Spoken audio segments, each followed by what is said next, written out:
Paz e bem para todos vocês. Vou ler do livro Irmã Estrela, do autor congolês Alain Mabankou. A ilustradora é Judith Geifer, a tradução é de Lígia Cademartori, a editora é Champagnat, uma editora da PUC Paraná. A história tem como protagonista o próprio autor Alain Mabankou, que nasceu na cidade de Ponta Negra, na República do Congo. Esse livro aborda também, entre outras coisas, elementos culturais desse país, desse local onde viveu o autor. E dentro desses elementos culturais aborda também algumas questões religiosas. E pode ser que alguns dos aspectos da religiosidade do local cause estranhamento para alguns de vocês, assim como a nossa fé, a nossa religiosidade também pode causar estranhamento para outras culturas, para outras pessoas. O livro é esse. Eu tinha 10 anos naquela época. Durante a estação da seca, levantava da cama sem fazer barulho, abria a porta da nossa casa e saía para o quintal. Já não tinha mais medo de fantasmas nem de outras criaturas do mal que, diziam, costumavam surgir no meio da noite, assustar crianças, prendê-las e levá-las com eles para o reino das trevas. Então eu me sentava no meio do quintal e levantava bem a cabeça, porque minha mãe havia me dito que eu tinha uma irmã mais velha que morava no céu junto dos anjos. Às vezes eu esperava por meia hora. De repente, vi uma estrela bem pequenina, que brilhava mais do que as outras. Eu a observava atentamente. Via mover-se, depois separar-se das outras, sorrir para mim, esconder-se por um momento entre duas nuvens, e então reaparecer. Isso me divertia, e eu sorria para ela também. Sabia que essa estrela era minha irmã mais velha, falecida 2 anos antes de eu nascer. Eu lhe dei um nome bonito, Irmã Estrela. Sentado no quintal, eu conversava com ela. Não sabia exatamente o que lhe dizer, mas tinha certeza de que ela adorava ouvir minhas histórias e minha voz. Eu lhe contava, por exemplo, que papai havia trocado de moto e trabalhava com os brancos no Hotel Victoria Palace, que ele sempre trazia para casa os livros que, depois de lidos, eram jogados nas lixeiras do hotel. Contei à irmã Estrela que da última vez papai tinha trazido um livro estrangeiro que quase me fez chorar. O Pequeno Príncipe, um pequeno livro do escritor e aviador Anthony de Saint-Exupéry. Li mais de 2 vezes. É a história de alguém que tinha se perdido longe, muito longe de qualquer lugar habitado. De repente, esse homem perdido se viu diante de um menino, que surgiu do nada e lhe pediu para desenhar um carneiro. Senti pena do menino, que, sem dúvida, jamais havia visto um carneiro. Perguntei à minha irmã se ela tinha ouvido falar desse livro lá em cima. Ela reagiu. Claro que todo mundo no céu conhecia a história do Pequeno Príncipe. Éramos nós, aqui na terra, que já não líamos muito. Uma noite, acabei confessando à minha irmã que eu me sentia como esse menino, vindo de lugar nenhum, e que gostaria que alguém desenhasse para mim um animalzinho bonito, um animal como o da história. Uma semana depois, no meio da noite, observei bem o céu. Percebi que minha irmã Estrela se movia mais do que de costume. Eu diria que ela piscava, dando voltas, muito ocupada, quase nervosa. Seus gestos, no entanto, eram precisos. Jamais eu a havia visto tão agitada. Ela estava desenhando alguma coisa. Era um carneiro feito só para mim. Guardei segredo. Não contei nada ao meu pai nem à minha mãe, e muito menos aos meus colegas. E principalmente não disse à minha irmã que eu já tinha visto um carneirinho em nosso bairro e que teria preferido o desenho de um animal mais exótico. Eu não queria contrariá-la, e além disso, o carneiro que ela desenhou me pareceu o mais adorável de todos os animais da terra. Falei de outras coisas com a irmã Estrela. Até lhe contei que tio René havia comprado uma casa na quadra 300, perto do bar, fiado só amanhã. Era uma casa grande, de concreto, porque ele tinha dinheiro, era mais rico que papai e mamãe. A casa tinha um amplo terraço onde meu tio recebia os amigos. Quem o visitasse desfrutava de uma vista magnífica. Eu gostaria muito de morar com o tio René. Nossa casa não era de concreto. Era uma cabana velha de madeira, cheia de buracos no teto. O bairro todo ria de nós. Quando chovia, a água caía na sala, caía até sobre a minha cama. Minha mãe e meu pai acordavam no meio da noite com medo de que a casa ficasse completamente inundada. Por isso, eu dormia com uma capa impermeável. Sempre que a chuva começava a gotejar na casa, meu pai prometia consertar o teto no dia seguinte, mas logo se esquecia da promessa e só voltava a lembrar dela na chuvarada seguinte. Roger, você tinha prometido consertar o teto, gritava minha mãe em meio ao barulho da chuva. Pauline, eu vou fazer isso amanhã, respondia meu pai.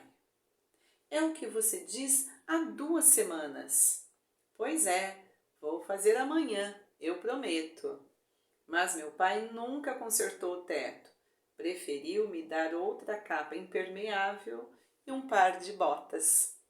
Assim, a água da chuva continuou caindo sobre mim, mas eu já estava acostumado. Até dormia melhor nesses momentos. Na verdade, tio René também queria que eu fosse morar com ele. Papai e mamãe é que não concordavam com a ideia, porque não queriam ficar sós na velha casa de madeira.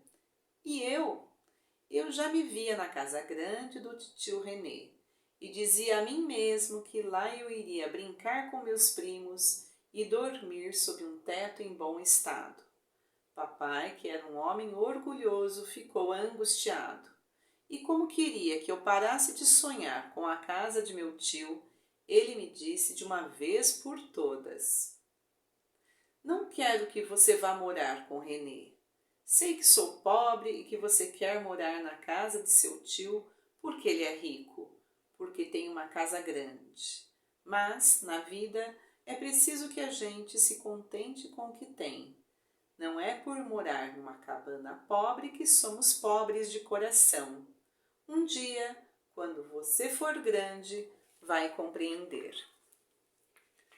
À noite, depois de passar mais de 1 hora olhando para o céu, senti que meus olhos começaram a pesar. Fiquei sonolento até a hora em que a luz refletida pela irmã Estrela me despertou.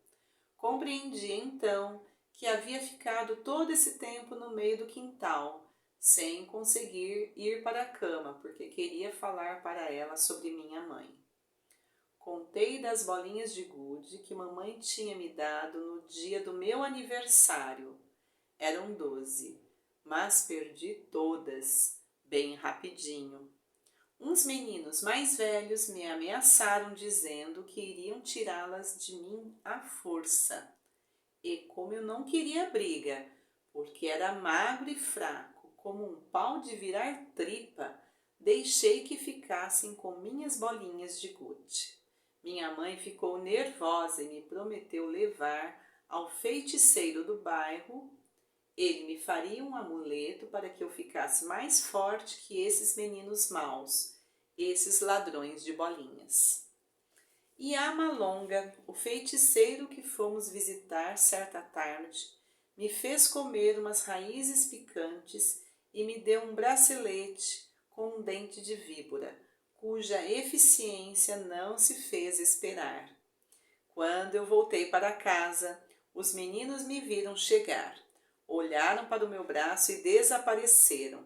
Sabiam que não se podem vencer alguém que usa esse tipo de bracelete.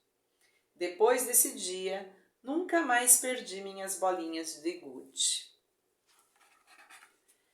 Minha mãe pensava muito na minha irmã. Andava sempre com a foto dela. Minha irmã viveu por pouco tempo. Talvez os maus espíritos de Moyundice, aldeia onde ela nasceu, tenham invejado sua beleza. À noite vinham cercar minha irmãzinha e acabaram jogando feitiço na casa. E foi por isso que nossos antepassados quiseram que minha irmã fosse reencontrar Deus no céu e ficar ao lado de outros anjos, para nos proteger. Após sua morte, meus pais deixaram a aldeia de Moyundize para morar na cidade de Ponta Negra. Quanto a mim, nasci 2 anos depois dessa desgraça, mas os bruxos da aldeia de Moyundize se vingaram mesmo assim, jogando maus espíritos no ventre de minha mãe. Nunca mais tive irmão ou irmã. Fomos amaldiçoados. Com o tempo, percebi que não poderia continuar guardando em segredo as conversas noturnas com a irmã Estrela. Decidi contar tudo a um colega de aula chamado Nestor. Como Nestor não acreditou em mim, eu me queixei dele à minha irmã. Sabe, o Nestor é muito mau. Minha irmã Estrela se espantou. Por que você acha que ele é mau? Ele sempre senta no fundo da sala só para implicar com as meninas e também fica me provocando sem que eu tenha feito nada para ele. É por isso que ele é mau? E ele também disse que eu sou um pobre coitado, que não tem irmão nem irmã. Por isso, na última vez em que me disse isso, eu falei de você para ele. E o que ele disse? Não acreditou. Disse que eu só falava bobagem, que eu não passava de um mentiroso. E disse que você não existia, porque uma noite ele ficou olhando para o céu lá no quintal dele e não viu você como eu vejo agora. Só viu as estrelas que todo mundo pode ver à noite. E o que você respondeu? Eu disse que, se você não apareceu no céu para ele, nessa noite, era porque estava cansada e dormia junto aos outros anjos. Ele acreditou? Disse que, se eu continuasse a contar essas mentiras, ele me puxaria pelas orelhas e ainda iria contar o meu segredo para a escola toda durante o recreio. O que você quer que eu faça para provar ao Nestor que eu existo? Quero que vá vê-lo, que apareça para ele e que fale com ele como fala comigo. Está certo. Diga ao Nestor que aparecerei sobre ele no domingo. Ele que levante bem a cabeça em direção ao céu. Vai ver eu me mover. Diga também que eu vou desenhar para ele um carneirinho. Nestor não acreditou quando eu lhe contei essa conversa que tive com a minha irmã Estrela. Ele riu por um bom tempo, com uma risada forçada. Acho que você é meio maluco. Você não tem irmã. Sua irmã está morta, morreu há muito tempo. Ela não está morta, eu juro, Nestor. Você vai ver domingo à noite. Levante bem a cabeça para o céu. Ela vai aparecer e desenhar um carneirinho só para você. No domingo à noite, Nestor, movido pela curiosidade, mesmo não acreditando, levantou da cama, olhou para o céu. Nenhuma estrela, estava tudo escuro. Mas então, quando ergueu bem alto a cabeça, viu que as nuvens escuras estavam clareando e se afastavam pouco a pouco. Apenas uma estrela pequenina piscava. Estava só, não queria ser confundida com as outras estrelas, para melhor convencer Nestor. A estrela começou a se mover, dando voltas. Da minha casa eu podia vê-la. Nestor observava o céu com toda atenção. Pôde então ver um carneiro ainda mais bonito que aquele que ela havia desenhado para mim. O que ela desenhou para ele movia a cabeça e o rabinho. O animal deu pulos por alguns minutos, antes de desaparecer por completo no interior de uma nuvem que surgiu. Podia-se ver que as outras estrelas estavam enciumadas. Na segunda-feira, Nestor veio sentar perto de mim na sala de aula. Murmurou no meu ouvido: Eu vi sua irmã ontem à noite. Ela desenhou para mim um carneiro bem branquinho e brilhante. Eu, então, sorri. Acabava de ganhar um amigo. Dias mais tarde, Nestor olhou para mim com expressão triste. Pediu que eu fosse com ele ao pátio de nossa escola. O que é, Nestor? Ele baixou os olhos antes de contar. Eu também tenho tentado ver meu irmãozinho. Ele morreu ano passado, mas não consigo vê-lo no céu. Por quê? Não é justo. Passei o braço sobre o ombro dele para consolá-lo e lhe disse: É preciso esperar um pouco. Seu irmão vai aparecer um dia ou outro. Talvez ele ainda esteja aprendendo como se faz isso. Amanhã vou pedir à minha irmã Estrela que procure por ele. Você vai ver. Em breve, os dois vão aparecer juntos. Tenho certeza.